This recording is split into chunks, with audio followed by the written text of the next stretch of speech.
For then I will turn to the people a pure language, that they all may call upon the name of Yahuwah to serve him with one consent. From beyond the rivers of Ethiopia, my supplements, even the daughter of my dispersed, shall bring mine offering. The river of Ethiopia is the river of Cush. Ethiopia is Cush. If you look at a modern map of Ethiopia, you won't see the true boundaries of ancient Ethiopia, which is Cush. You have to look at an ancient map of Cush. This is an ancient map of Cush. Here is Ethiopia, and as you can see, beyond the rivers of Ethiopia would be in the direction of all the places where Negro slaves were captured, and where others are still calling themselves Jews. Beyond the rivers of Ethiopia would be Ghana, Nigeria, and other areas in Africa. I'm an Igbo. We know that we are Jews. It is not something new. It is something we have been told by our forefathers. Eze-Ora of Agleri that has maintained a dynasty. He is the 34th king in Obugad. But apart from that they have maintained this kingship and dynasty, other Israelites are equally in Igbo land. We have Zebulun, we have Ephraim, we have Menashe, we have Reuben, we have Danites. They are all here. Igbos are Israelites. The question of Igbo being Israelites are not in doubt.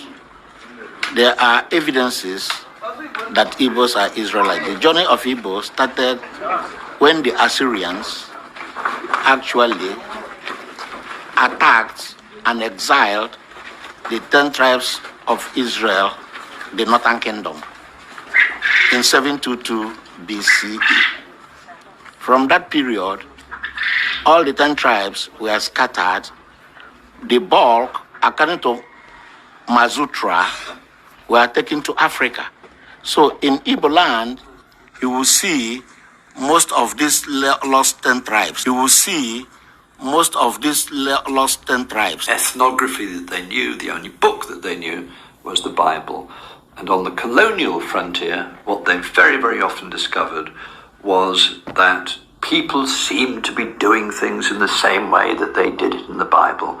And so systematically throughout Africa, among the Zulus, among the Xhosa, among the Igbo and the Tutsi and so on, they kept finding traces, so they thought, of an ancient Judaism which had trickled down through Africa.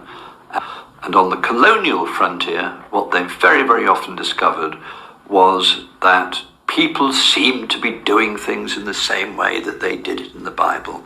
And so systematically throughout Africa, among the Zulus, among the Xhosa, among the Igbo and the Tutsi and so on, they kept finding traces, so they thought, of an ancient Judaism which had trickled down through Africa. Au cours des dernières décennies du XXe siècle, en dehors des Juifs éthiopiens, la communauté Zahor à Tombouctou, au Mali, The House of Israel au Ghana, les Igbo du Nigeria, les Bet Yeshurun au Cameroun,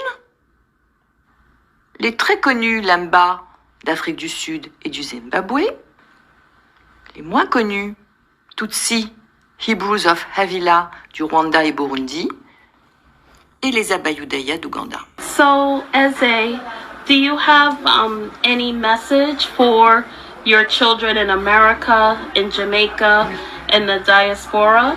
Any message about returning to Torah? Actually, they're already doing it. This is not a message again. They're already on it, doing it. That's the purpose we take you from anywhere, find the Torah, that you are direct sons and daughters of God Almighty. Yes. And we are working towards it. 72 AD. 72 AD, when the Persians invaded Israel, Jerusalem, and they had wanted to take the Ark of Covenant. So we were the people who carried the Ark of Covenant to Ethiopia. Okay. So we left from Ethiopia because the Somalians were also disturbing us. They were Berbers. They were also disturbing us. So we were not a warlike people. We are just a priestly group. So we left out there also and came to Sudan, the Kowa Valley. And from the Kowa Valley, we entered Nigeria. We entered Nigeria because we were looking for water. And we worship where we have water.